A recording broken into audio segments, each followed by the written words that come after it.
ভক্তজন ও আমার ভক্তিমতী মায়েরা,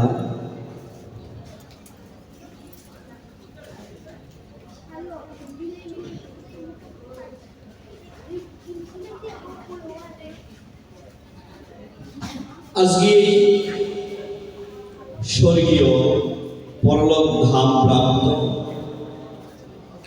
মদন সাহা বাবু শ্রী অঙ্গনে আমরা দূর দূরান্ত থেকে সকল ভক্তরা ছুটে এসেছি। তো আজ এই মধুময় শ্রীধাম বৃন্দাবনের মাঝে আসার কারণ একটি, ভগবত তত্ত্ব রসশোভা আস্বাদনের নিমিত্তে। তো আজ মধুরাদি মধুর ভাগবত রসশোভা আস্বাদন করার পূর্বে আমি সর্বপ্রেম প্রণাম জানাই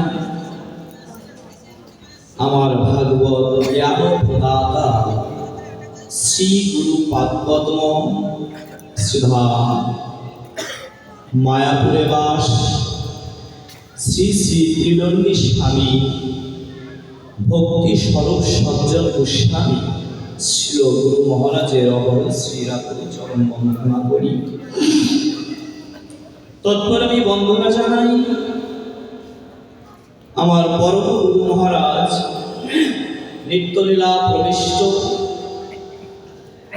পরমহংস পরিব্রাজক আচার্য বর্জ শ্রী শ্রী ত্রিদণ্ডী স্বামী ভক্তি কুমুদ সন্ত গোস্বামী শিল পরম গুরু মহারাজের অভয় শ্রীরাত্রি চরণ বন্দনা করি।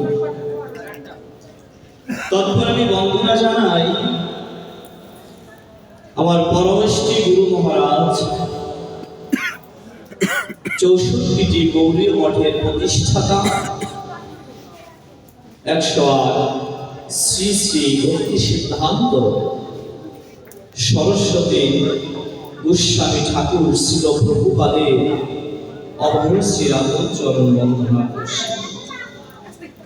তৎপর আমি বন্দনা জানাই আমার পিতামাতার অভয় শ্রীরাত্রি চরণ কমল। তৎপর বন্দনা জানাই দূর দূরান্ত থেকে গভীর শীতকে উপেক্ষা করে গৌর শোনার কথা শোনার জন্য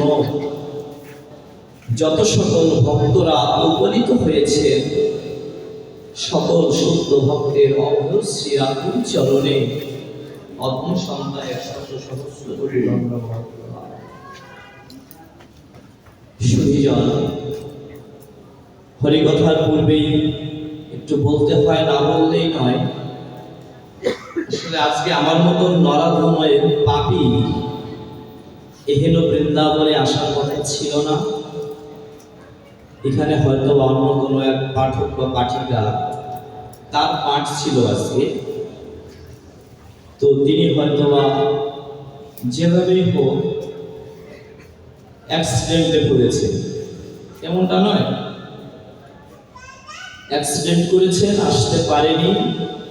তো বিকাল 3:30টার সময় ভোলানাথ বাবু, ভোলানাথ কি জানো, কুন্ডু বাবু, আমার সাথে একটু পূর্ব পরিচিত। এই যে বাবু বসা আছেন, এই বাবু আমার সঙ্গে একটু পূর্ব পরিচিত। তখন ইনারা আমাকে ফোন করলেন। আমি তখন মাদারীপুরে ছিলাম না, আমি ছিলাম আমার আশ্রমে। তো আশ্রমে মন্দিরের কয়েকদিন, 1 সপ্তাহ আগে আমার একদিন ভাগবত পাঠ, 3 দিন নামযজ্ঞ, একদিন রাধা গোবিন্দের অষ্টকালীন লীলা কীর্তন, একদিন ভোগ মহোৎসব, 6 দিন অনুষ্ঠান হয়েছে। তো সেখান থেকে এসেছি। তো এসে এখানে আসি, আগে মাদারীপুরে গিয়েছি। মাদারীপুরে এসএস স্যারের সঙ্গে একটা জরুরি মিটিং ছিল, 8টা থেকে 8:15 পর্যন্ত, 15 মিনিটের মিটিং। আশ্রয় থেকে মাদারীপুরে ঢুকে ওই মিটিংটা শেষ করে 5 মিনিটে বাসায় এসে ফ্রেশ হয়ে রেডি হয়ে বেরিয়ে বাইক টেনে চলে এসেছি। হয়তো এখানে আমি নাও আসতে পারতাম, কিন্তু এক ভোলানাথ বাবু ফোন করেছে, আর 2 হচ্ছে যে আমি তো পাপী, আমি তো অধম, যদি একটু আসতে পারি, আর যাই হোক বা না হোক আপনাদের নতুন শুদ্ধ ভক্তের চরম যুগল তো দর্শন করতে পারবো। এ থেকে সৌভাগ্যের আর কিছু হতে পারে না, যে জন্য অনেক কষ্টের মধ্য দিয়ে অনেক কিছু উপেক্ষা করে। দেখুন, আমি মঙ্গলাচরণটা ঠিক মতো করতে পারিনি অফিসের ফোনে বিরক্তে, শেষে ওনাকে বলে দিলাম তো ওনাকে নিয়ে এসেছি জয়নিদার গৌর করিব। আসলে আগে চাকরি করে হুট করে আমি প্রোগ্রাম করতে পারি না বাবা। সরকারি চাকরি, পাশাপাশি নিজের আশ্রমের কাজ চলছে, আবার বিভিন্ন জায়গায় পাঠ প্রোগ্রাম, তো সবাই মাদারীপুরে ছিলাম বলে বাপুরের কারণে আসার সৌভাগ্য হয়েছে। দূরে হলে তার পারতাম না। আর বিশেষ করে আমার শুধু মুখে মানে পাঠ করার অভ্যাস টোটালি নেই। আগে আপনাদের চরণ ধরে আমি ক্ষমা চেয়ে নিচ্ছি, কারণ আমি বৃন্দাবনে রাধাকুণ্ডে অনন্ত দাস বাবাজি মহারাজে টোলের স্টুডেন্ট ছিলাম ভাগবতে। আমি যখন ক্লাস 7-এ পড়ি তখন থেকেই আমি ভাগবত ক্লাস আরম্ভ করেছি। জন্মের পর থেকেই পোশাক চাকরি হয়েছে অল্প কিছুদিন, তো চাকরিও আছে, ভক্তি জীবনও আছে, পাঠও আছে, এবং নিজে আশ্রম পরিচালনা করছি। আপনাদের কৃপায় হাজার হাজার ভক্তবৃন্দের সমাগম হয়েছিল। এইবার সর্বপ্রথমে আমি আমার আশ্রমে কীর্তন উদ্বোধন করেছি। বাবুদের নিমন্ত্রণ দিতে এসেছিলাম, গৌর হরি বল।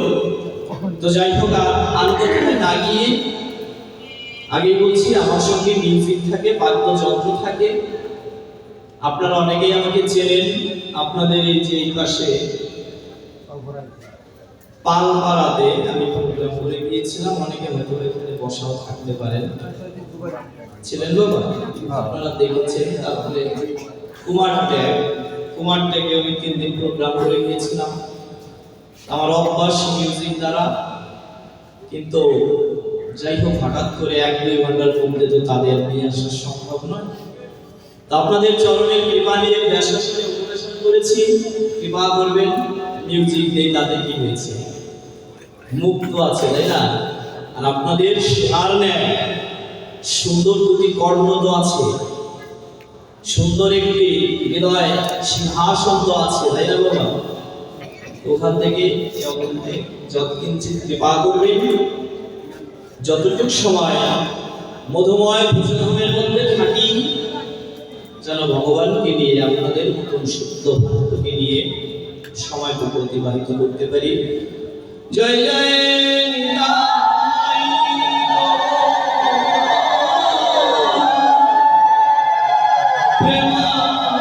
প্রেমানন্দে হরি হরি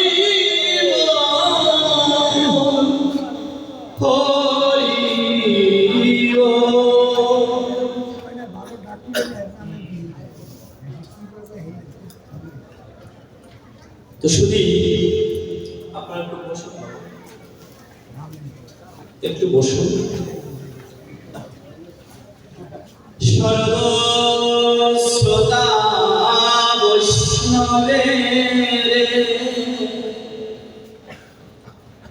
করি নমস্কার,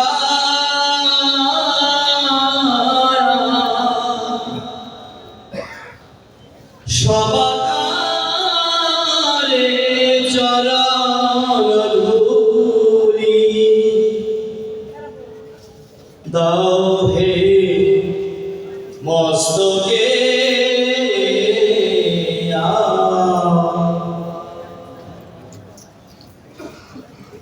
আখের শুভ ক্ষণে মিলিয়াছি নবনীত মধুর বৃন্দাবনে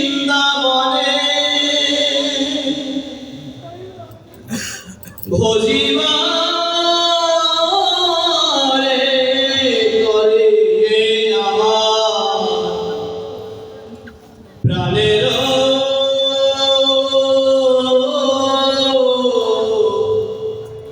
যুগল যুগল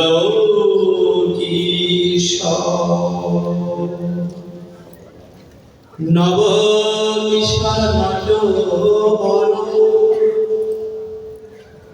নিত্য লীলা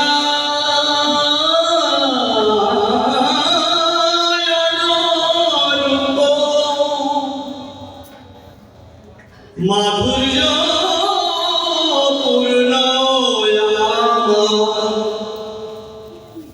নদিয়ায় ভাবের গোরা গোরায় আমার নদিয়ায় ভাবের নাম বিলাতে বিলাতে এসে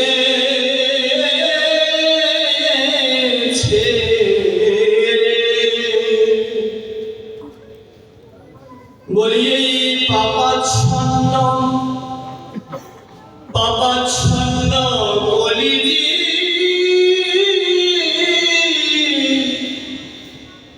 উদ্ধারিবে বলে ভাবের গোরা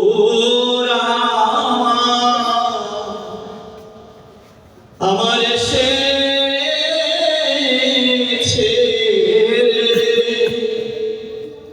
বলি সবে মিলে একবার গৌর হরি জয় জয়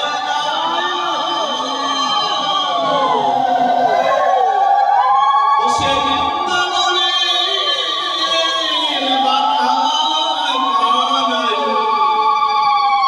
এবার নদিয়ায় গৌর হয়ে হয়ে এসে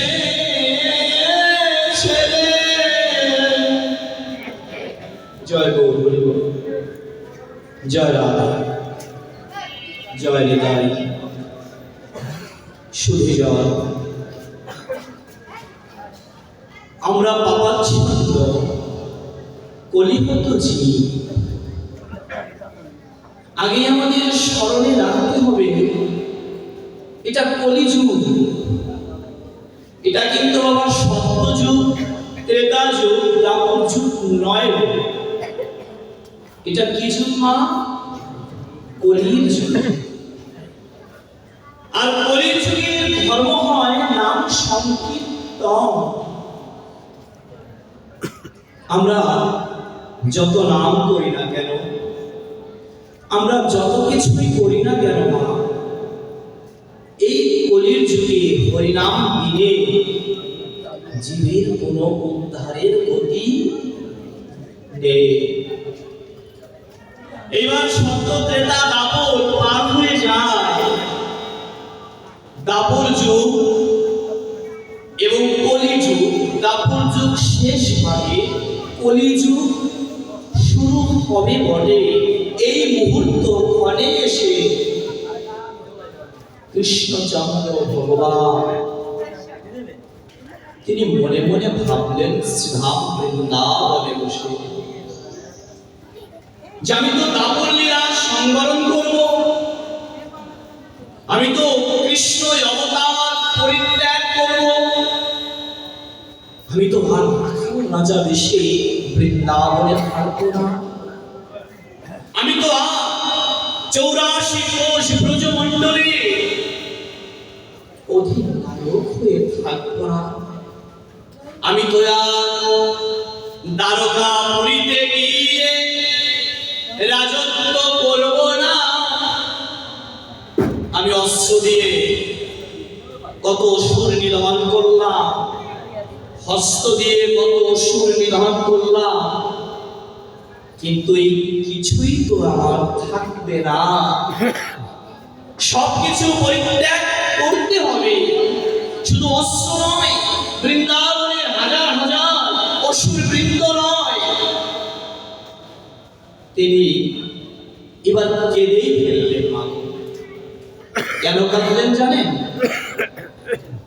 আগেই বলেছি কলিযুগে নাম ছাড়া গতি নেই, আর ওই যুগে দাপর যুগে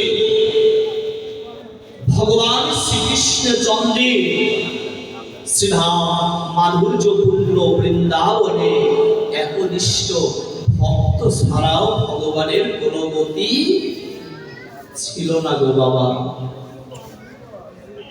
ভগবান বলছে শ্রাম সুরাম ধবলি শ্যামলি আয়, আসতে না আসতে বলেনি। ভগবান ছোট্ট বাল গোপাল রূপে বলছে ধবলি শ্যামলি শ্রীরাম সুরাম, এই নামটা বাবা উচ্চারণ করেছে। ভগবান কিন্তু একবার বলছে না ধবলি আয় শ্যামলি আয় শ্রীরাম সুরাম আয়, বটু মধুমঙ্গ তোরা সকলে আয়, বৃন্দাবনী গোষ্ঠ খেলা খেলতে যায়। ভগবান এটা বলার আগে যখনই তাদের নাম ধরে ডেকেছে, সঙ্গে সঙ্গে ডাকার সঙ্গে সঙ্গে ধবলি বলছে হাম্বা হাম্বা করে, প্রভু তুমি আর বিলম্ব করতে হবে না, আমি ধবলি শ্যামলি নবলক্ষ ধেনু মিলে তোমার শরণ পাওয়ার আসে ছুটে চলছি।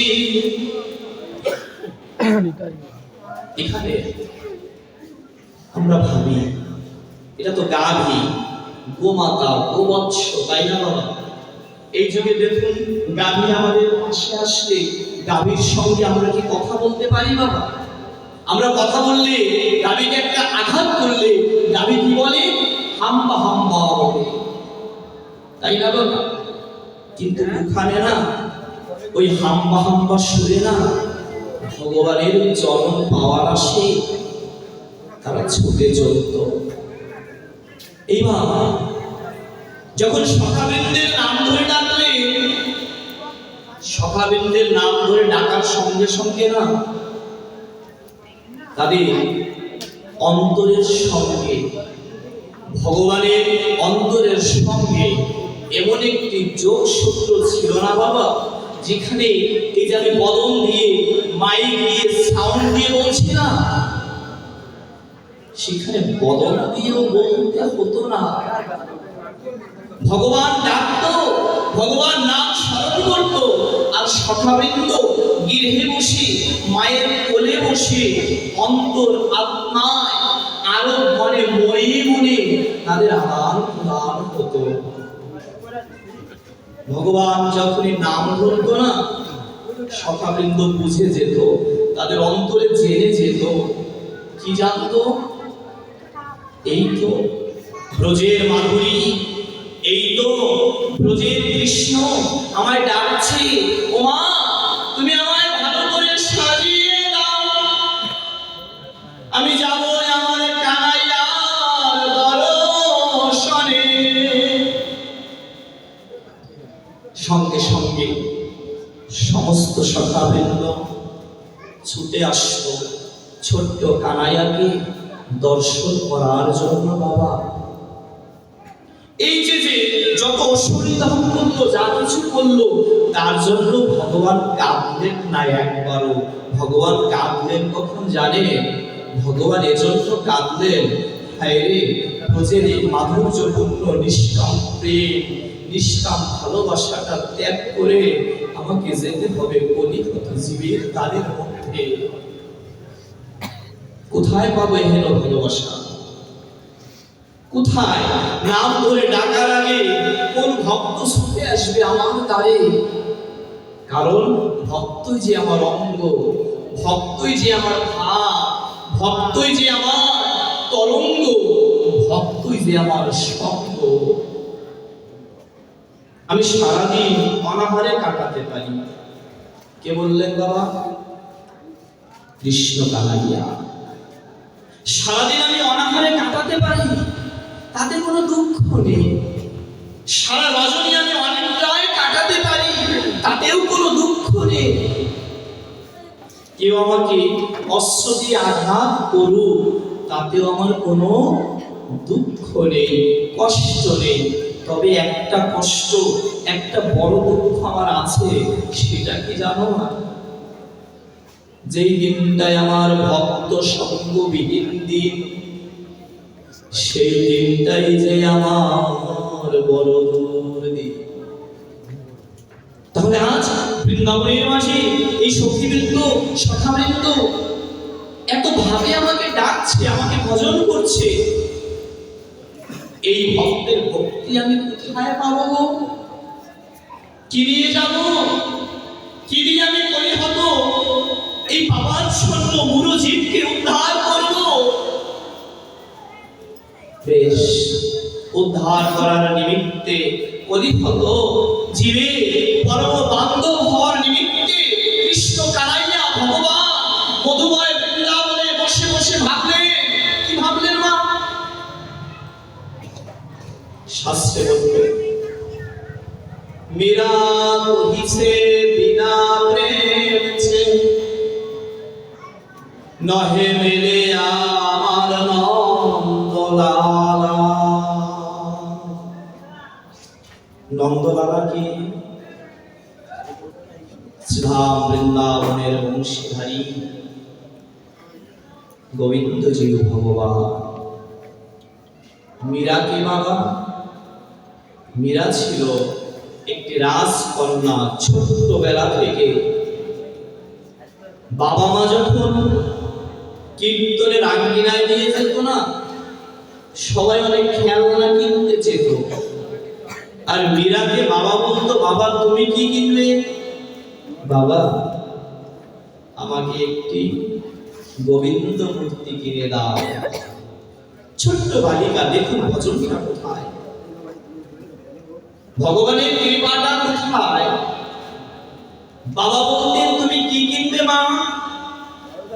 তখন ছোট্ট বালিকাটি বলতো, বাবা আমাকে সুন্দর একটি ফুলের মালা কিনে দাও। কেন? ফুলের মালা দিয়ে তুমি কি করবে? বালিকার বয়স কত বাবা জানেন? মাত্র 5 বছর। 5 বছরের শিশু, তিনি কতটুকু বুঝতে পারেন, তার মধ্যে কতটুকু অনুধাবন শক্তি থাকে। বাবা বললেন, মা তুমি আর কি চাও? বলছে, বাবা আমি একটি ফুলের মালা চাই। কেন? আমি পরাবো ধুয়ার গলে, পরাবো ধুয়ার গলে ওই বন ফুলের মালা, গোবিন্দ গলে পরাইব। তাই বাবা আমায় মালা কিনে দাও গো, আমি পরাবো ধুয়ার গলে, পরাবো ধুয়ার গলে। বাহ! ওমা, সমাজে আমরাও তো পিতামাতা, আমাদেরও তো সন্তানাদি আছে, আছে না মা? বলুন তো, আমাদের কয়জন পিতামাতা আমরা সন্তানকে, গোবিন্দকে ভালোবাসতে শিখিয়েছি? কয়জন পিতামাতা আমরা সন্তানকে হাত ধরে ভাগবত পাঠে নিয়ে এসেছি? কয়জন পিতামাতা আমরা সন্তানের গলায় একটি তুলসীর মালা দিয়েছি? দিয়েছি কি জানো? মেলায় নিয়ে বিভিন্ন খেলনা দিয়েছি কি জানো? এই মায়ারূপ গন্ধ বিলাসিতা, একবারও কৃষ্ণ প্রেম, কৃষ্ণ ধন দেইনি গো। যদি একবারের জন্য ওই ছোট্টবেলা থেকে শিশুটিকে এই মধুর বৃন্দাবনে নিয়ে আসা যেত, বড় হয়ে না আপনার আমার সন্তান অন্যজনের হাত ধরে পালিয়ে যেত না পিতামাতার মুখে চুনকালি লাগিয়ে। যদি একদিনের জন্য ওই সন্তানটিকে হরিকথার মাঝে নিয়ে আসা যেত না, তাহলে আপনার আমার সন্তান বড় হয়ে না গাঁজাখোর, মদখোর, ইয়াবাখোর হয়ে জেল হাজতে ঘুরে থাকতে হতো না। তার বাস্তব প্রমাণ, হরিকথার বাস্তব প্রমাণ কি জানেন? হাজার দৃষ্টান্ত ভাগবতে বর্ণনা করা হয়েছে। হাজার দৃষ্টান্ত। ডাকাত ভালো হয়ে গেলে এই হরিনামে ভাগবত সঙ্গে, রত্নকর দস্যু ভালো হয়ে গেলে এই হরিনামে ভাগবত সঙ্গে। কিন্তু আমাদের মতো পাপী হৃদয়টা বলল না হরিনামে। আমাদের মতো পাপী দেহটা হরিনামে একবার কাঁদলো না গো। তাহলে ওই মীরা ছোটবেলা থেকে কৃষ্ণ বলে কেঁদে কেঁদে কৃষ্ণের সঙ্গে এমন যোগসূত্রে গঠিত হয়েছিল। মীরা যখন যুবতী হলো, রাধাকুণ্ড মহারাজ তার সঙ্গে তার বিবাহ হলো, কিন্তু বিবাহ হয়েছে বটে, স্বামীর সঙ্গে কোনো কামের গন্ধের বাসনায় জর্জরিত হয়নি। মীরা বলেছিল, ওগো আমার ওই জগৎ স্বামী, আগে তুমি আমার স্বামী, তুমি আমার সর্বস্ব, তাই আমি আগে তোমার চরণে প্রণাম জানিয়ে বলছি, ওগো স্বামী, আমি তো ছোটবেলা থেকে এই দেহ মন প্রাণটা গোবিন্দের চরণে সমর্পণ করেছি। তাহলে বলো, তুমি আমাকে বিয়ে করেছো, তুমি আমার সর্বস্ব, তুমি আমার ভজনের স্থান, তুমি আমার সাধনার কেন্দ্রবিন্দু, কিন্তু বলো না তো, যে দেহ একবার গোবিন্দ সেবায় দিয়েছি, এই দেহটা তোমার সেবায় কেমন করে দেব? নিষ্কাম প্রেমে, নিষ্কাম ভাবে অধিকারী হচ্ছে আমার মীরা। দেহ আছে, সৌন্দর্য আছে, রূপ রস গন্ধ আছে, এই দেহের মধ্যে কাম কামনাও আছে ভালো, কিন্তু এই কাম কামনা না গোবিন্দের চরণে যদি দেওয়া যায়, তাহলে আর অপথে ধাবিত না হয়ে গোবিন্দ ভক্ত হওয়া যায়। তখন স্বামী বললেন, না, তুমি যেহেতু গোবিন্দকে সর্বস্ব দিয়েছো আর আমাকে মন প্রাণ দিয়েছো, কিন্তু তোমার সতীত্ব রাখার জন্য, তোমার কামটা নিষ্কাম প্রেমে পরিণত করার জন্য তুমি যে পথে ধাবিত হচ্ছ, ওগো প্রিয়ে, আমি এই পথে বাধা দেব না। বলুন তো মা, সমাজে তো আমরা বিবাহ করার আগে কাম রসে এমন ভাবে নিজেকে জড়িয়ে রাখি, কাম রসে মত্ত হয়ে হাজার হাজার অপকর্মে পথ চলি, জগতে চলি, কাম রসে মত্ত হয়ে এই দেহের শিরোর উপরে যে বীর্য থাকে, রতি থাকে, রতিগুলো স্ফুলিত করে দেয়। পুরুষের শক্তি কোথায় জানেন মা? পুরুষের শক্তি কোথায় জানেন বাবা? রতির মধ্যে পুরুষের বীর্য শক্তি, ওই রতির মধ্যে পুরুষের সাধন ভজনের শক্তি। সেই মেয়েরা এমনি ভাবে ভগবানের সেবায় নিয়োজিত ছিল, যে নিষ্কাম ভাবে মীরা ভগবানকে ডেকেছিল বিধায় ভগবান, মীরা জানেন ভালো সঙ্গীত শিল্পী ছিল। আস্তে বাবা, কথা বলবে না। মীরা ভালো একজন সঙ্গীত শিল্পী ছিল। আমার অনেক কষ্ট হচ্ছে কিন্তু বুঝলেন, মিউজিক নেই তো। মিউজিক থাকলে ওরা একটু সুর ধরে, মিউজিক নেয়, ওইভাবে অভ্যস্ত। এইভাবে কথা বলতে একটু কষ্ট হচ্ছে, তাই কৃপা করে আপনাদের চরণ ধরে বলছি, কেউ কথা বলবেন না মাগো। তো এইবার কোন কথায় ছিলাম বাবা? নিষ্কাম প্রেমের দ্বারা, সেই নিষ্কাম প্রেম মীরা যেমন করেছিল, ভগবানকে ভালোবেসেছিল, ব্রজধামের মধ্যে সখী বৃন্দরাও ভগবানকে নিষ্কাম ভাবে ভালোবেসেছিল। তাই বৃন্দাবন লীলা পরিত্যাগ করার মুহূর্তে রাস তিথি কেন্দ্র করে কৃষ্ণচন্দ্র আমার মোহন মুরলীটা ধরে সকল নিষ্কাম প্রেমের প্রেমিক বৃন্দ বলে, নিষ্কাম প্রেমের ভাবের ভাবুক বলে, একনিষ্ঠ প্রিয় ভক্ত বলে বাজিয়ে দিলেন। মোহন মুরলিটা যখন বাজিয়ে দিল বাবা, বৃন্দাবনে অজস্র ভক্ত ছিল, যাদের কোনো কাম কামনার বিষয় বাসনা ছিল না, তারা ঘর ছেড়ে চলে আসলো গোবিন্দ চরণে। আর গোবিন্দ ওই ভক্তের ভক্তি নিয়ে কি হলো জানো? বৃন্দাবন লীলা সংবরণ,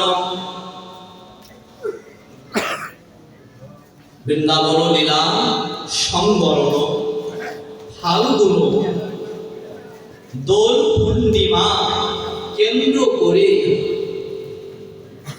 সচি মাতার ঘরে অদ্বৈত প্রভু আত্মনাদে কলিযুগ কলিজীবের উদ্ধারকর্তা হয়ে, শাস্ত্রে বলা হলো চৈতন্য ভাগবতে, শান্তিপুর ডুবু ডুবু নদ ভেসে যায়।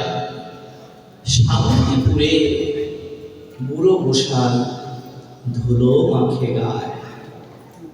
শান্তিপুরের বুড়ো গোসাইকে শ্রী শ্রী অদ্বৈত আচার্য প্রভুপাদ, যিনি মহাবিষ্ণু অবতার ছিল, গৌর ভজনে মানস নিয়ে মহাবিষ্ণু অবতার থেকে অদ্বৈত চন্দ্র অবতার হয়ে নবদ্বীপে এসে শান্তিপুরে বসে গৌরহরির ভজন করেছিল। গঙ্গা জল তুলসী দিয়ে, নয়ন জল ছেড়ে দিয়ে, হাগর প্রাণ গৌর বলে ডেকেছিল।